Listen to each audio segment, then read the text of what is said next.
The next Bihar Assembly election is expected to take place in October or November 2025. People across the state and even outside are watching closely. Bihar has always been a politically vibrant state, but this time the buzz is louder than usual. The stakes are high. Nitish Kumar, Bihar's long-time chief minister, is once again in power with the BJP. But there's visible restlessness among the people. Many feel that despite years of promises, jobs are still scarce, development is uneven, and migration out of the state has never really stopped. At the same time, the opposition, led by RJD and Congress, is trying to find its footing and speak to the common people's anger. In the middle of all this, a new name has entered the conversation: Prashant Kishor. Prashant Kishor is no stranger to elections. In fact, he is one of the best-known election strategists in India. He played a big role in Narendra Modi's massive 2014 win and later helped leaders like Arvind Kejriwal, Jagan Mohan Reddy and Mamata Banerjee shape winning campaigns. But in October 2024, he did something that surprised quite a lot of people. He launched his own political party, Jan Suraaj Party, and chose his home state Bihar as the place to begin. Many believed this move was not just emotional but strategic. Bihar, after all, has a huge population of undecided and frustrated voters. Kishore knew the ground was fertile for a new story. But he did not launch his political party out of the blue. Before formally announcing Jan Swaraj, Kishore started a padyatra in Bihar in May 2022. For nearly 2.5 years, he walked across more than 5,000 villages as part of the Jan Swaraj Abhiyan. His goal during this period was to engage with citizens at the grassroots level, understand their issues, and build a political alternative through public consultation. He held over 1,500 small town hall style meetings, stayed overnight in villagers' homes, and reportedly interacted with over 25 lakh people. His core message was clear: Bihar's real problem isn't just about bad leaders, but a broken political system that has been running in the same way for too long. He promised to build a political alternative, not from Delhi offices, but from the ground up, with citizen feedback as its foundation. This slow but steady work helped him build recognition, especially among the youth and first-time voters in rural Bihar. He had already declared that his party would contest all 246 seats in the 2025 Bihar elections. But the first real test came earlier, during 4 assembly by-elections held in November 2024. Jan Swaraj Party jumped into the fray in Imamganj, Belaganj, Ramgarh and Tarari. The results, however, were a reality check. Jan Swaraj Party did not win any of the seats, and in 3 of them, the candidates lost their deposits. Meanwhile, the ruling NDA swept all 4 seats. On the surface, it looked like a clear failure. But Prashant Kishor saw it differently. He pointed out that his party, which was officially launched just weeks before the elections and did not even have a fixed election symbol until late in the campaign, still managed to get around 10% of the votes across those constituencies. For a brand new party, he argued that was no small feat. He also gave his own reading of the results. In Belaganj, he said the Muslim vote consolidated in a way that blocked RJD. And in Imamganj, according to him, Jan Swaraj Party managed to cut into NDA's vote share, reducing their winning margin. In his eyes, this was not a defeat, it was a beginning of something bigger. To really understand whether Jan Swaraj Party has a possibility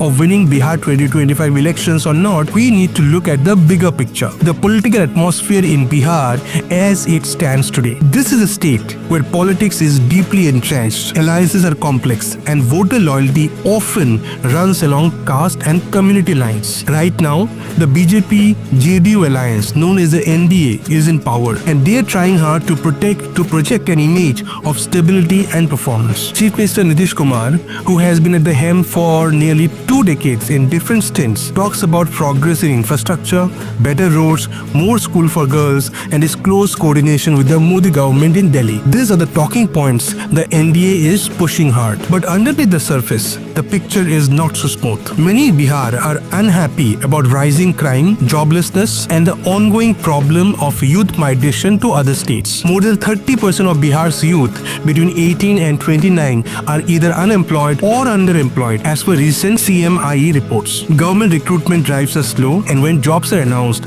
they often get delayed for years due to red tape and court cases. People are asking, if Nitish Kumar has been in power for so long, why are the same issues still haunting haunting Bihar. The BJP is aware of this mood and is working in overdrive. They have set up a full-fledged war room. The leaders are visiting districts constantly and they are ironing out seat sharing with allies like JDU and Chirag Paswan's LJP Ramvilas to make sure their vote does not split. Interestingly, some BJP leaders privately admit that they now depend heavily on Nitish Kumar's legacy among OBCs and women voters to retain power in Bihar. On the other side is the India bloc. With RJD at the forefront, led by Tejasvi Yadav, the party is trying to tap into the frustrations of ordinary people. He speaks a lot about youth, jobs and rising prices. His rallies attract large crowds, especially in Muslim and Yadav-dominated areas. But RJD has its own issues. There are internal disagreements, especially when it comes to coordination with Congress. In some places, the local workers of these two parties don't get along, and that weakens the overall opposition force. Also, corruption cases linked to the Lalu era still hang in the background, making it harder for RJD to fully win over neutral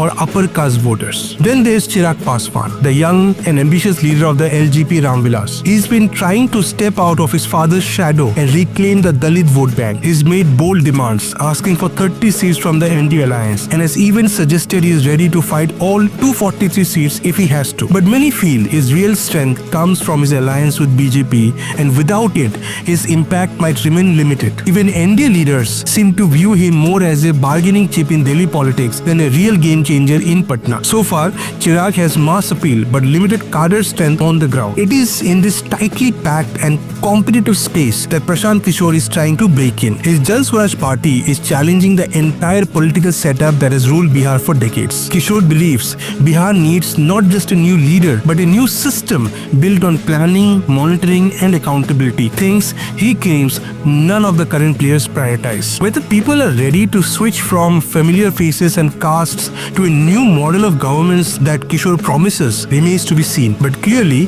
the road ahead is anything but easy. In my opinion, I don't really think that Prashant Kishor will be able to form the government in 2025. That does not mean his journey is a failure. It means he might have to wait longer. There are the few reasons why I feel this way. First, Bihar's politics is deeply rooted in caste equations, loyalty-based voting, and decades of familiarity with traditional players. Changing that overnight, even with a powerful message and a genuine intent, is extremely difficult. People may listen, but whether they will vote for an entirely new party is still uncertain. Second, building a party is not just about ideas. It's about creating a solid booth-level structure, finding credible local candidates, and training lakhs of volunteers to handle the pressure of a full election. Jan Suraaj is still new in that sense. While Kishor has met lakhs of people, converting goodwill into votes requires ground-level machinery, which takes years to build. Third, the political space is already crowded. The NDA led by Nitish Kumar and the BJP still commands a strong vote base, particularly among women, OBCs and upper castes. The RJD and Congress, despite their issues, continue to dominate many Muslim